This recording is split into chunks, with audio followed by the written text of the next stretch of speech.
Okay, I think we're ready to go. It's 7:03. Hello, and thank you for joining us. We're very excited that you took the time to be with us. And we had over 150 registrations for our call tonight. I'd like to take a few minutes to introduce you to the Boulder JCC and our two speakers tonight. The Boulder JCC provides programs and services based in Jewish values and traditions, where people of all ages and backgrounds can gather to connect, exchange ideas, learn, and grow together.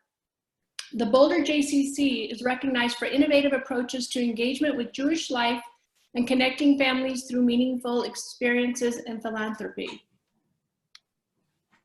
We do all of this through our preschool and day camps, as well as baby, toddler, youth, family, teen, young adult, arts, culture, Women of the J, and community programs. Our group, Women of the J, provides a forum for Jewish women of all ages to come together and build community by providing both social and educational opportunities for engagement. We do this by developing programming to enrich the quality of Jewish life for the women in the Boulder area. During this time of uncertainty, the Boulder JCC is focused on one of our core strengths, being a community convener. If you need anything at all, from virtual learning and fun to figuring out how to do virtual Passover next week and access to many other online programs and resources, please go to our website at boulderjcc.org. The Women of the J is very excited to have Ursula and Laura as part of our Women Speaker Series for a discussion about the groundbreaking work they're doing on the intersection of women's rights and climate change. So I'm going to introduce the two of you to you. Ursula Miniszewski is the Director of Gender and Equity at Global Greengrants Fund. Her experience includes working on human rights and environmental justice issues in Africa and Latin America, and is an advocate for gender equity in development projects at several nonprofit organizations. She's an adjunct professor in the Master of Development Practice program at Regis University, a contributing author of the award-winning publication, Climate Justice and Women's Rights, and a frequent speaker at conferences about equity in environment and climate financing. She currently serves on the Environment Grant Makers Association Program Committee. Ursula holds an MA in International Studies and a BA in History. Laura Garcia is the President and CEO of Global Greengrants Fund. Laura is a Mexican feminist who has advocated for human rights, social justice, and civil society throughout her career. Before joining Global Greengrants just 2 weeks ago, Laura served for 7 years as the executive director of Fondo Semillas, a Mexican nonprofit organization that finances grassroots organizations to achieve gender equality. Laura has vast experience in grassroots philanthropy, human rights, and movements for social justice. She has co-created networks to promote community philanthropy in the Global South. She holds a master's degree in international peace and security from King's College in London. She currently serves on the boards of Oxfam, Mexico, Justicia Transicional Mexico, and El Dia Después. And finally, to help moderate our session is Megan Berickman, a development writer at Global Greengrants. Megan?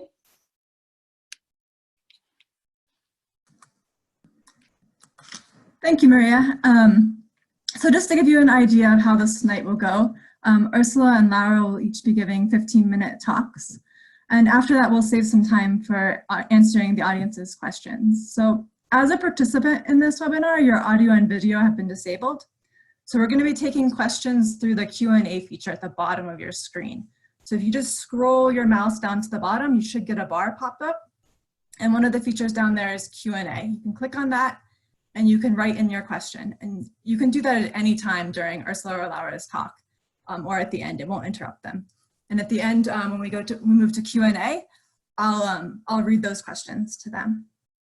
There's also a chat feature down there you'll see, but we ask that you reserve that for technical problems that you might encounter. So Maria kindly introduced Ursula, Laura, and myself. I will give a quick introduction of Global Greengrants Fund, where we're all coming from.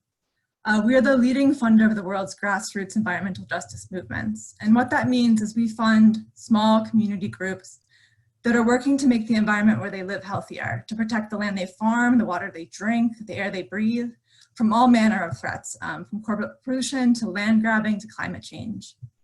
And importantly, the people we fund are not professional conservationists. These are just people trying to protect their homes, their ways of living. And the most important part of our model is that we fund these people and groups to address the problems that they're facing in the ways that feel most effective and appropriate to their situation and themselves. Because we believe that the people on the front lines of these problems have better solutions than we do thousands of miles away in Boulder. And to give you an idea of the scale of our work, this past year we made over 1,000 grants around the world. So Ursula and Laura will be talking about one aspect of our work tonight, which is the intersection of women's rights and climate change. I'll turn this over to Ursula now with a question to start. So Ursula, as I'm sure you will touch on in this talk, this intersection hasn't received a lot of attention in philanthropy until very recently. How did you come to work on women's rights and climate change? Thanks, Megan. First, I just wanted to thank Sherry and Marie and Nancy and Lisa from Women of the J for inviting us to speak this evening, and just for the partnership that the two organizations have developed during this process. And thank you to Susan, Megan, Alex, and Julia from Global Greengrants, who also worked really hard to make this happen as well. So thank you. I think I'll start with the fact that my parents, who have been lifelong activists, met at a recycling center where my dad worked. So I'm pretty sure that environmental activism is literally woven into my DNA. Megan, if you want to just share the screen with those pictures of me and my parents. Sorry, Sherry will have to allow me to do that. It says it's, oh, yes.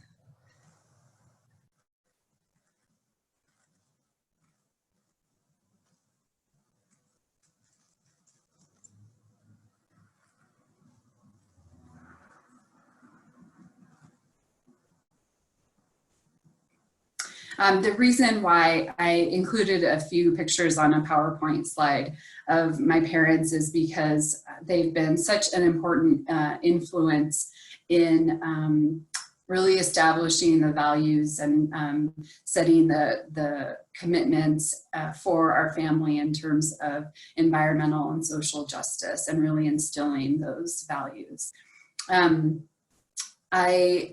So I mentioned the story about my parents meeting in a recycling center, and this is all kind of environmental background. Fast forward 15 years, and I'm in a tunnel trying to crawl to the light. It's very narrow, and my body just barely fits. It's stifling and claustrophobic. I'm scared, I'm climbing over garbage and mounds of waste that I can't see beyond, and heavy metal music is playing. So this sounds like what you probably think is a post-apocalyptic dream that I'm having, but no, this is an activity at school that was really aimed to scare kids into caring about the earth. For me, it worked. They succeeded, and I was feeling such strong range of emotions with fear and anxiety, and protectiveness for the world, and all of these emotions really mobilized me to action. You know, when I was smaller, I did things like attend Earth Day celebrations with my dad, and my mom taught me how to sort recycling. But after my tunnel experience, I really turned into an environmentalist in my own right. I developed school recycling programs and started donating my allowance and babysitting money to environmental organizations all around the world, and just really trying to play my part as much as I could to protect the earth. And it became a part of me. Feminism has also been woven into the fabric of my family.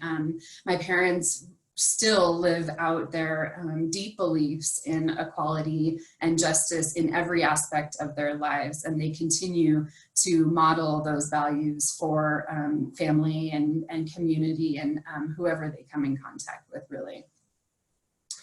So at Global Greengrants Fund, I've been able to kind of work at this intersection of these two issues that have really become close to my heart, closer than any other issue, so feminism and environmentalism. And I have been able to help develop a program for women in the environment.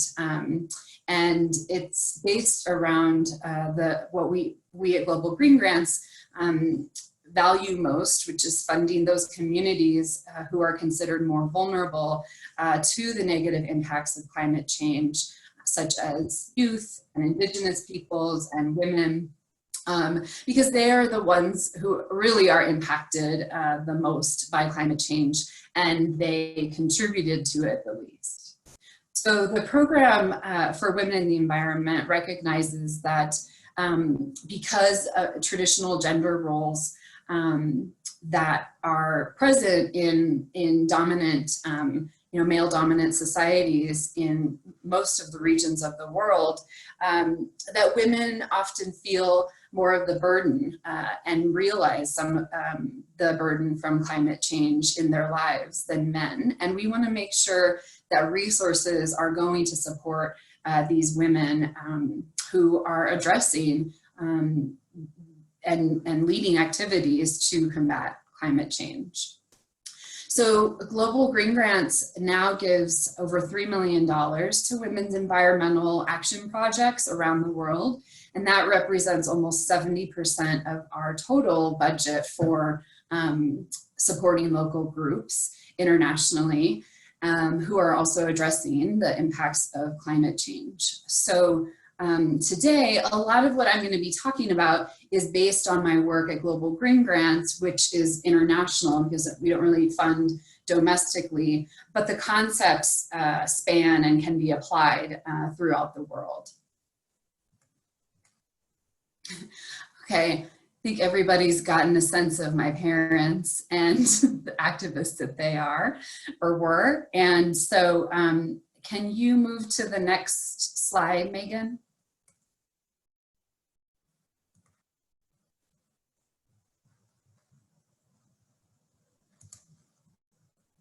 Great, thank you. What I'd really like to do now is provide a kind of context and overview about the different ways that the climate change is impacting women and men. I've broken it up in kind of three ways. The first being natural resources, the second being violence and exploitation, and the third being access. So climate change, like most things, impacts women and men differently. So in societies where men still hold most of the power, women continue to play more traditional roles like caring for children and the household, and are often actually still treated as second-class citizens, and that continues to be the norm.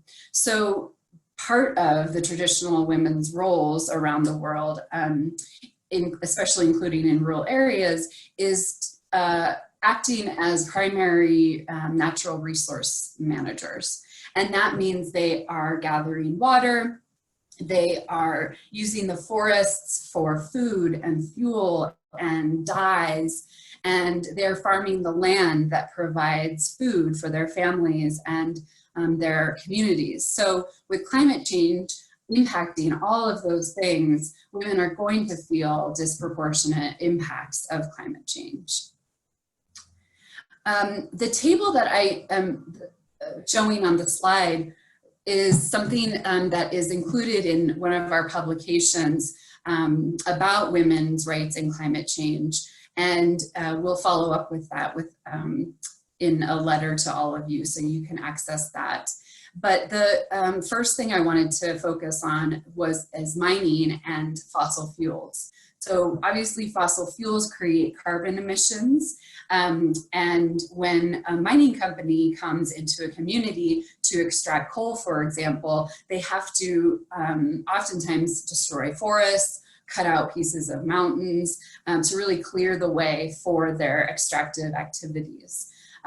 This means that it's impacting entire communities very deeply. In terms of the forests, whenever the forests are destroyed, that means a direct impact, especially on women, because they use the forest in so many ways, like I mentioned before. And oftentimes the way that they use the forest is their source of income. And so when mining companies come in and clear the land for their mining, women often lose their primary sources of income. With the influx of men with the mining companies, women and girls start to be exploited in some cases. And women and girls also fall into kind of prostitution in order to regain some of that lost income. And then with disasters and kind of extreme weather events due to climate change. As climate change makes more extreme weather and increases droughts around the world, for example, women not only kind of lose the access to the land and the farming that they do, they also have to walk further and further to collect water, which increases the probability that they will be assaulted or experience sexual violence, as this time between moving from the community to the source of water is known as a more vulnerable time for women if they're traveling alone, for example. And so the further they have to travel to get the water, the more likely they're going to experience assault. And then when natural disasters and extreme weather that are caused by climate change happen, domestic violence increases. And this is due to a lot of different reasons, including losses of income and high levels of stress and tension. And I think about that now, especially in relationship to COVID-19, as perpetrators of domestic violence and victims of domestic violence are kind of trapped together in their homes and are feeling losses of income, are feeling the tension. And so that I've been thinking about that a lot during this time.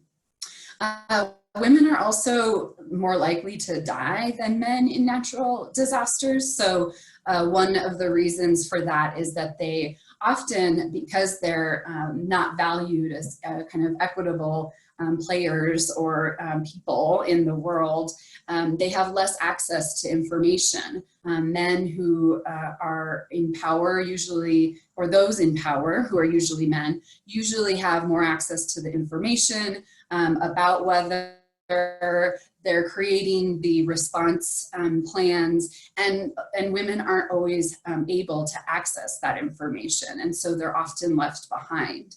Men will migrate to other areas to escape the disaster and find a different source of income, and as natural kind of in these traditional gender roles, women are expected to stay home and care for the children and the household, and will get stuck and possibly die kind of during the disaster.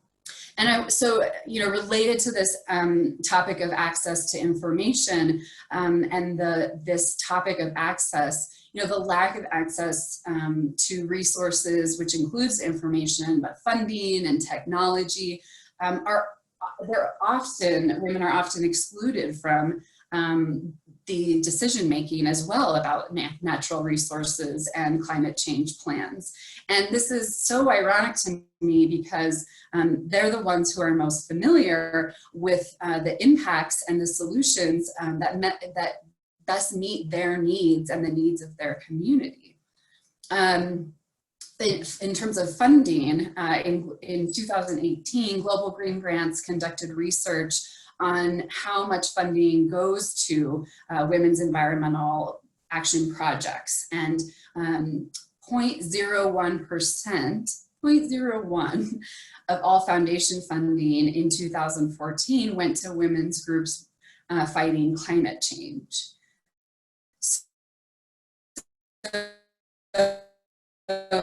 So that's a problem. And the research also found that of grants that we gave out during that year, which is 329. And we're currently updating that data. So all of these things are, you know,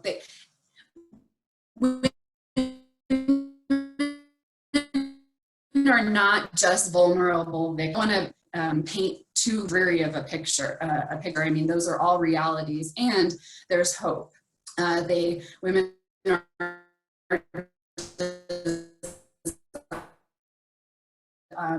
you know, effective and sustainable solutions to climate change every day that people just don't know about. And so I wanted to, as we're speaking about extraordinary women, I wanted to share about one of our partners that we fund in Papua New Guinea. And, you know, they're an amazing group of women, and they're really on the front lines of climate change. They are the Pari Women's Development Association in Papua New Guinea. And I chose them out of thousands, like Megan said, of grants and stories because of the broad and kind of breadth and depth of the impacts that their organization and the projects that they're doing have on the community. And so their projects, you know, impact and are directed toward several different things, which are climate change mitigation, so preventing the release of carbon into the air, also adapting to protecting and protecting communities from the impact of climate change. Their projects reintroduce income sources. They educate and raise awareness around climate change. And all of these things are so important because, especially in Papua New Guinea, because Papua New Guinea, I don't know if you remember this, but it was the first place that was named the place where climate refugees are.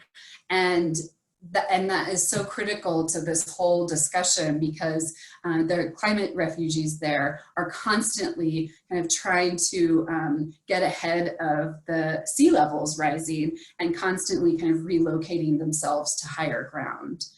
And so that's also what makes this story really impactful. And so climate change is jeopardizing this community's entire way of life. And the Pari women identified the mangroves as the natural resource to preserving their homes and their livelihoods and their community. And mangroves, I'm kind of obsessed with mangroves. I've never been to one, unfortunately, but I want to. That's like a #1 goal of mine. They're kind of like shrubs, but slash trees that are found on the coastline. And they are homes of fish and wildlife, and they are this amazing barrier, but they serve as a barrier between the ocean and the communities and the land, so that when there's rising sea levels and these surges, the mangroves protect the land from being impacted and eroded by those kind of natural impacts that are caused by climate change. So they're incredible in terms of adaptation, but also mitigation. They absorb so much carbon. Some mangroves absorb more carbon than some forests in the Amazon. So they're just these amazing species. And women are often the stewards in a lot of parts of the world of mangroves. So they collect the fish and the little crustaceans to sell as a source of income and to feed their families. Unfortunately, mangroves are often over-harvested and depleted because of searching for firewood, construction, And which is, it's really, this is a real emergency because 10% of global emissions are caused by the destruction of mangroves, 10%. I don't think any of us realize that these like bunches of branches and trees and trunks could store that much carbon. So they're just an amazing thing. And in the Pari village, what the women were seeing was that all of a sudden they had gone from having 11 species of mangroves to just 5. And again, there was a lot of urgency because not only do they protect the communities, but they are sources of income as well. So it was devastating the health of the local economy and also the ability to protect against rising sea levels. So with funding from Global Greengrants Fund, the Pari women purchased 5,000 seedlings and mangrove seedlings and mobilized their entire community to replant the mangroves. And they completely replenished the coastlines. And, you know, without their initiatives to replenish the mangrove forests, there would be little to ensure the survival of Papua New Guinea's entire coastline and communities. So I think this is an incredible and very powerful project that, you know, sometimes on the face of it or on the surface, you wouldn't even recognize all of these incredibly impactful outcomes of the project. And I want to just end with a quote from the Pari women. Women are standing up for the mangroves we have neglected for so long. We want to transform our environment, protect ourselves from climate change, and really develop our livelihoods for a better and beautiful future. So with that, I'm going to pass it back to Megan. Thank you, Ursula. Yeah. Oh. Okay, I thought I turned it off there for a second. Laura, I'm going to ask you a similar question, but you're coming from a women's rights background, and prior to coming to Global Greengrants, you were running the only women's rights foundation in Mexico, Semillas. How did you come to see the importance of climate change in relation to women's rights? Thank you, Megan, and thank you everyone for this invitation. As they mentioned in my presentation, I've just been to Colorado for these last 2 weeks, and I'm just arriving to the Global Greengrants Fund family. So I'm very excited to be starting my 3rd week with this presentation. As Megan mentioned to you, I have a background in gender equality and in funding the feminist movement. And through that work, what I started realizing is that we cannot think of achieving gender equality in a world that is, or a planet that is more and more in degradation. Obviously, that affects women and men. And so that interlinkage or that interconnection started becoming more and more clear throughout our work in Mexico in funding the feminist movement. We also started seeing that the planet cannot really be saved, and we cannot really expect to have a thriving environmental movement that fights against degradation and against the destruction of the environment if we don't achieve gender equality. And I want to explain why in this presentation those two concepts, climate change and gender, are interconnected and they are interdependent. So, for example, in the work that I do, that I did in Mexico, we funded many organizations led by indigenous women who were fighting to achieve women's access to land and to land rights. As you probably may know, in the world, women are responsible for up to 80% of the food production in the planet, yet less than 20% of women own that land where they produce this food. This great inequality, this great gender inequality also starts impacting the way that we can defend the territory against extractivism, for example. Because, for example, women who don't have access to land rights don't have the right to participate politically in the communal assemblies where communal land decisions are taken. Because they don't participate, and because in Mexico in particular, many men from the rural areas have migrated to the United States, these communal land assemblies are they are not composed of all the men, and women don't have access to them. So when the time comes to defend from these communal assemblies the land and the territory against industries that are trying to do land grabbing, or that are trying to overtake that land, men have migrated, and women have not given access to participate there and to be able to do something about it. So this is one first example of how the gender inequality deeply impacts the way that we can defend territory and the environment and climate change as well. So it is essential, as Ursula suggested in her presentation, to continue defending women environmental defenders, like the ones that she exemplified in in New Guinea. And because for many of these women who are community leaders, or who are integrating different groups of women to defend, they start defending apparently small things in their local communities, but that end up translating into a hugely important and valuable fight to protect the planet and to defend against climate change. An example that I want to give you in Mexico is from Lady Pech. She's a Mayan activist from the region of the Yucatan Peninsula in the southern east part of Mexico.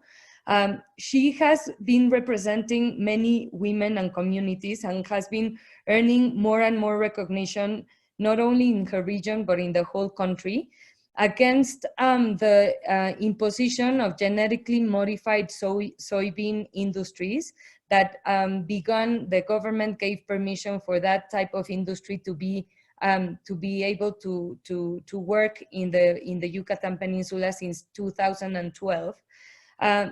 And because women's roles, the women in that region of Mexico are traditionally honey producers from an endemic bee in Yucatan called Melipona.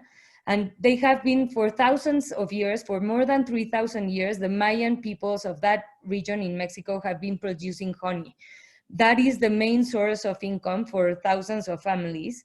But with the introduction of genetically modified soybean, there's a pesticide that contains glyphosate that keeps bees from being able to access the jungle and have food there. So that has impacted directly not only the income of women, but also the health of their families and themselves. Because of all of this, they were the first ones to notice the environmental, social, economical, and political impact that this huge industry was having upon the peoples of that region, of that Mayan region. So what they started doing is, from neighbor by neighbor, these women started getting together and addressing this issue on themselves. But then what happened? They needed to confront their husbands, because women traditionally are not allowed to participate in any political or public life or decisions. So they had to stand up first to their husbands to get them to gain permission to then access the communal assemblies. And in the communal assemblies, they ended up convincing the men that they had the right to participate there. And then when they participated finally, they ended up convincing the men in the communal assemblies that they needed to do something about this. So they ended up organizing the many communities to file the first lawsuit against Monsanto in Mexico that went all the way to the Supreme Court. And many years later, because of these women defenders, they ended up winning at the Supreme Court. And the Supreme Court sentence prohibits any more production of genetically modified soybean in that part of the country. But what happens now is that these women have already gained public recognition, so they're not stopping there, because there's a lot of illegal production of soybean now, in spite or independently of the Supreme Court's decision. But with the new government in Mexico, there's, for example, a mega project going on right now or being discussed that attempts to build a huge railway system that cuts across all the jungle and that will have a huge impact in the animals and the rainforests. Just take into consideration that this is the largest piece of rainforest in Mexico, and Mexico is the fourth largest producer of honey, mainly from this part of Mexico as well. So what happens now is that we now have women defenders who are defending the environment and the climate, who first started defending what they considered their own right to produce honey that they had been doing for thousands of years. But now they have become a very instrumental force of social and environmental activism in that part of the country. And they're contributing now to the resistance of development projects that don't consider the indigenous ways of life or livelihoods, and don't consider as well the environmental impacts, because the only things that are being considered in this type of development or mega projects are economic gains, but only in the hands of a few, not the economic gains of the peoples who have been historically and traditionally living there and living together with the ecosystem. For example, they have been domesticating these bees for thousands of years, but they have become part of the environment as well, because obviously bees are necessary for the ecosystem. And all of this is affecting not only the jungle, but these type of development projects are affecting the whole of the peoples and their identities. These women have discovered also the power of upholding their identity, their indigenous identity, and also thinking about their rights as women, but in a more holistic approach where the environmental rights are very interconnected. And this is what I meant when I said in the beginning of my presentation that you cannot defend Mother Earth if you don't achieve gender equality, or you don't work for achieving this type of equality, because women are not only particularly impacted or affected, like Ursula mentioned, by environmental degradation, but they are also valuable. They are also very valuable and essential pieces of social change, and they are doing that despite the fact that they are not being recognized most of the time. Women defenders are at the front lines of environmental of the fight for environmental and social rights, yet they don't sometimes earn the political or social recognition that they should have. They also are confronted by violence against them. And like Lady Petch's story that I just mentioned, in order to defend the environment, they have to go through a lot of steps in fighting to have the recognition, to have a public voice, to then be able to defend the environment.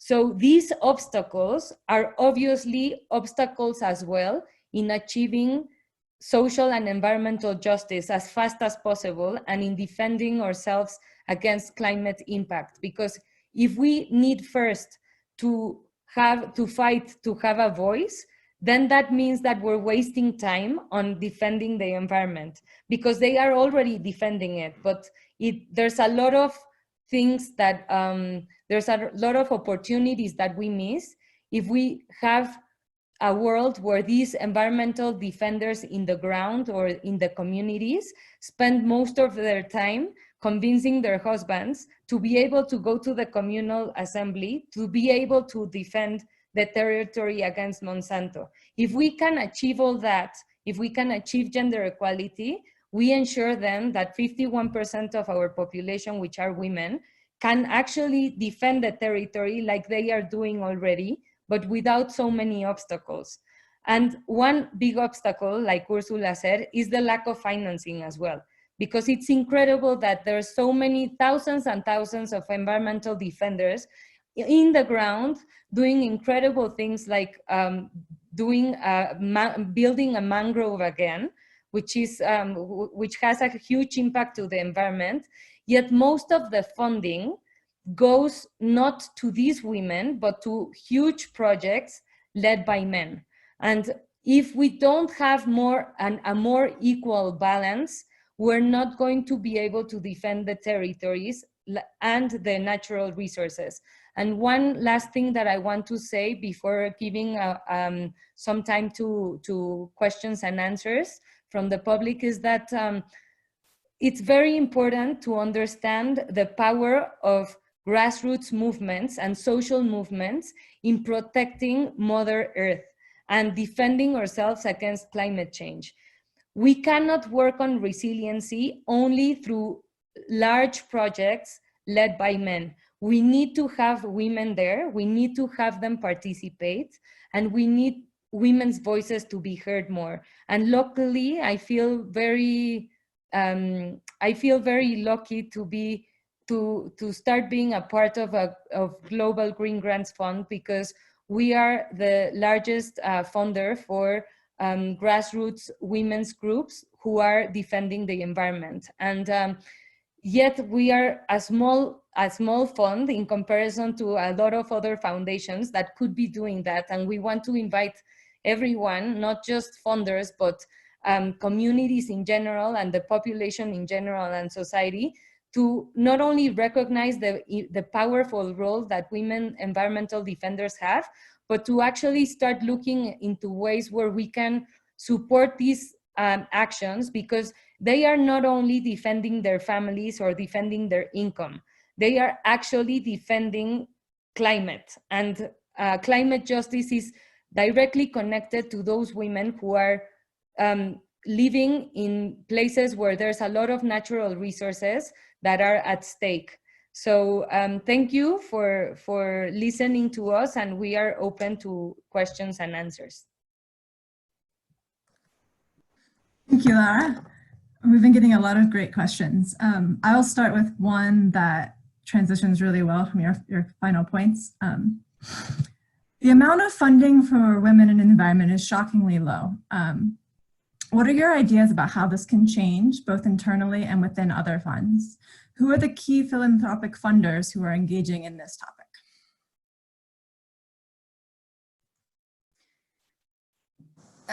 I can take this one. Thank you, Megan. Yes, it is shockingly low. So one of the things, I mean, I don't know all of the foundations actually that are working toward funding this. We know of a few who are interested and who are funding this, but these grants that we measured and did research on from other organizations were results of how the foundation labeled and kind of identified the projects that they were supporting. So there's different interpretations also that were integrated into the methodology of projects that were women and environment related. So there are many kind of variables that contribute to the research that we did. But in terms of internally and with other funds, Global Greengrants, part of the Women in the Environment program, a significant amount of it is doing philanthropic advocacy. And so, you know, we are in the foundation world, we're at conferences and in that space, and we are doing as much as we can to kind of highlight this important connection for people and raise awareness around it. And one of the things that we've been doing is coordinating a funder learning community for women in the environment with around 15 different foundations who are all gathering to kind of discuss what the challenges are around funding at this intersection, why they should be funding at this intersection, why it's important. And it's a great opportunity for peers to kind of learn from one another and support one another in moving toward directing more funding to women in the environment. So we are doing internal work, obviously always at Global Greengrants around it, and then also externally in philanthropic spaces. So I hope that that answers your question. Thank you. I'm going to combine two questions here because they're similar. One is specific. It says, in Africa, most of the agricultural activities are being done by women on small-scale farming. What's the successful practices for resilience in combating the impacts of climate change? And another participant has asked, kind of just more generally, about the role that women are playing in implementing sustainable, adaptable solutions to climate change and examples of that work. So one specific to agriculture in Africa and one more general.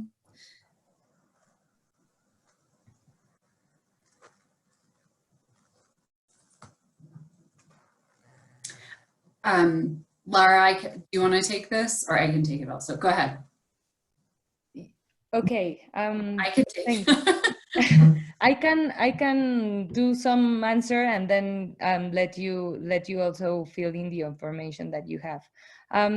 So what type of things are women doing? First of all, with regards to agriculture and food security, women are have traditionally kept the traditional forms of participation in the agriculture that don't rely on big industrial subsidies or big farming or agriculture practices and systems.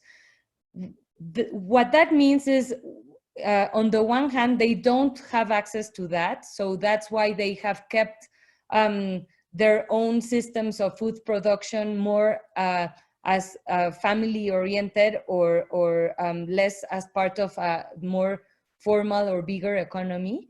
But that has also given them the possibility of being that part of the population or system where food security is actually accomplished and sustainable forms of livelihoods and living are actually in place by them. So what that means is that being able to support and fund projects, productive projects, for example, in agriculture led by women, allows us to recognize that the system of mass food production in the world is faulty and needs to change. And probably going back to the sources where women have kept traditional forms of producing food, but not only in terms of good quantity, but good quality for families, might suggest where to change the system towards. I'm going to leave it to Ursula to help me with this answer as well.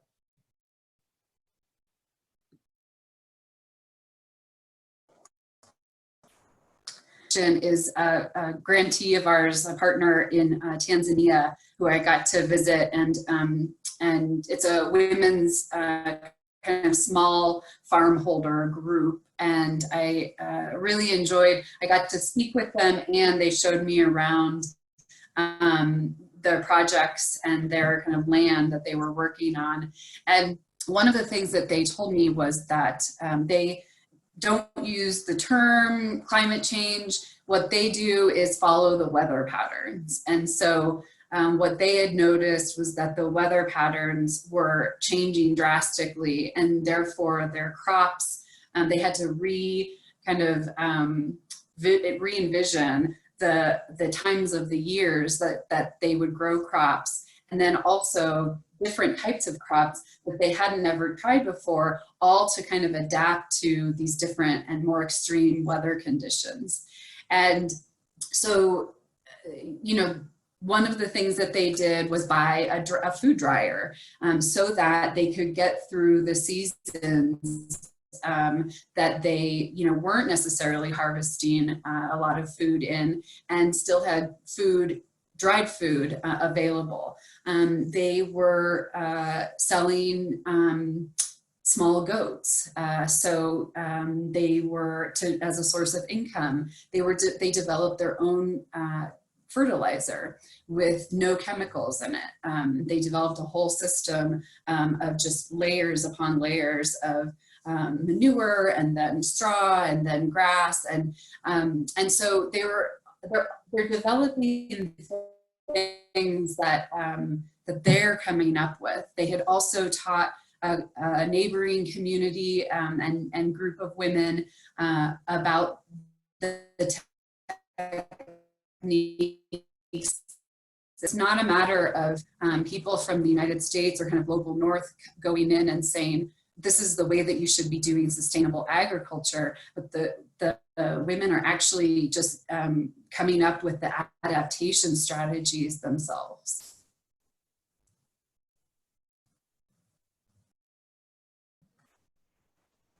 Thank you. And a follow-up question to this, have you found that the work in tackling climate change that's being done by women in local communities reinforces existing stereotypes about gendered roles?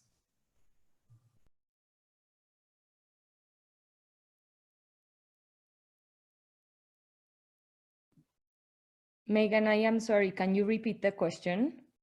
Yeah, sorry. So have you found that women's work in tackling climate change in local communities reinforces existing stereotypes about gendered roles?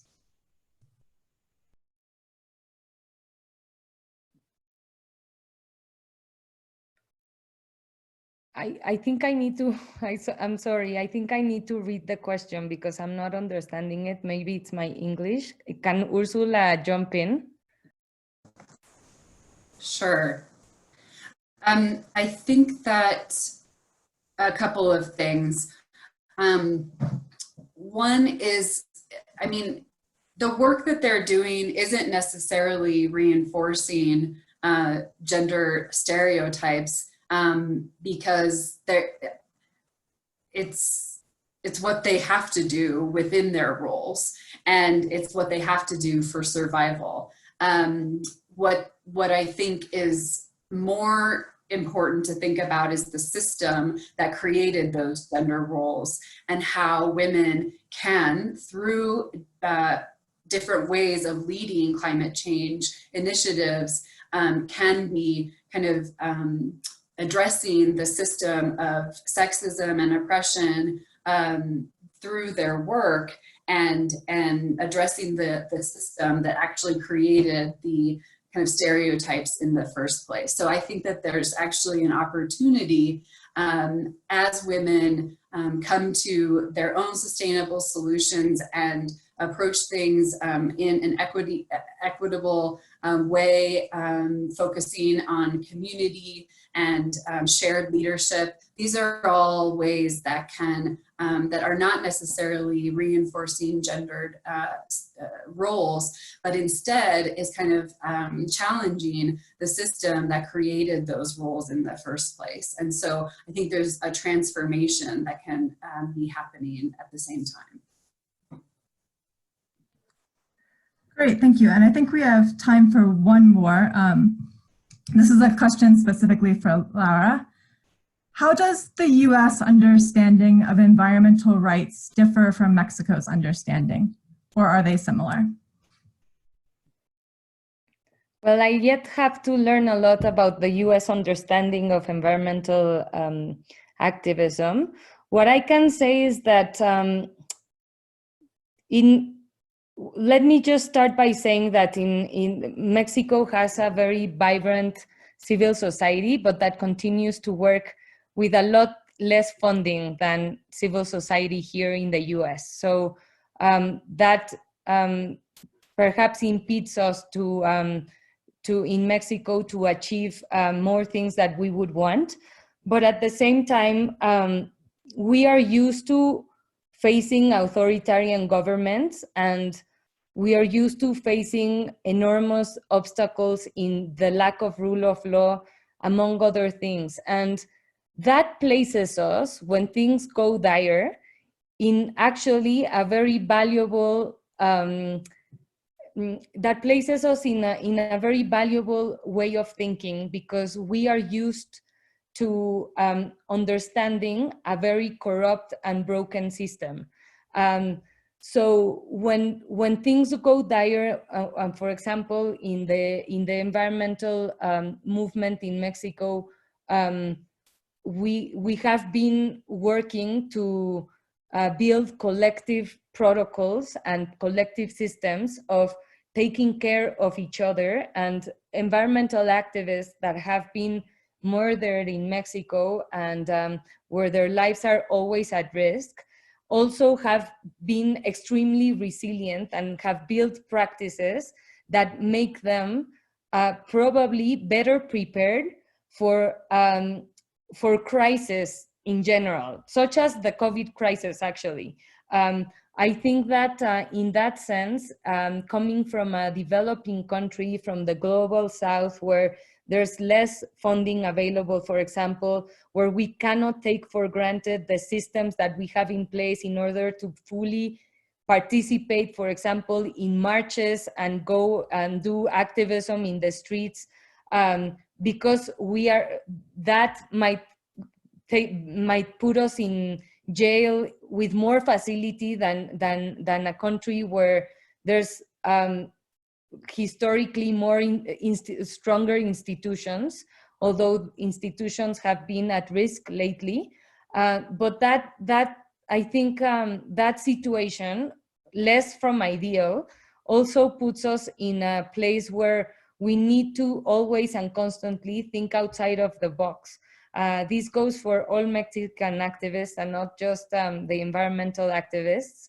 On the other hand, I do think that we have a lot to learn from US activism and environmental activism, because it has been thriving for so many years and there's vast experience, and it's not only because of money, but the intersection that, for example, the activism of the environment has been doing with Black Lives Matter and with other types of movements here is something that we should all learn from around the world. So I think that in terms of gender and the environment, I think that we still have both countries to do a lot of things before we can fully integrate both, as not only in terms of the having more funding for gender and the environment, but also in understanding that the feminist movement in the US here, as well as in Mexico, needs to incorporate a social and environmental perspective much more than it has done already. And the environmental movement definitely needs to incorporate a better gender perspective if it wants to achieve greater things. But these are challenges that we also face that are similar. Thank you so much, Lara. And thank you to both you and Ursula for wonderful talks. And thank you to all the attendees for your great questions. I'm so sorry we weren't able to get to all of them. I've posted in the chat our email and our website if you'd like to continue the conversation. So we'd love to hear from you. Great. Thank you so much, Ursula and Laura. This was very powerful information, and so appreciate your time and all that you could do. In these challenging times, I'm glad that we could all be together. The Women in the Jace Women Speaker Series is usually a live event, and due to the current situation, this was our first webinar presentation, so thank you for your patience to our attendees. We'll also be sending out a survey, and we'll have an opportunity to be in touch with the Boulder JCC and Global Greengrants for additional information and responses to many of the questions asked tonight. So thank you very much, and be well, everyone.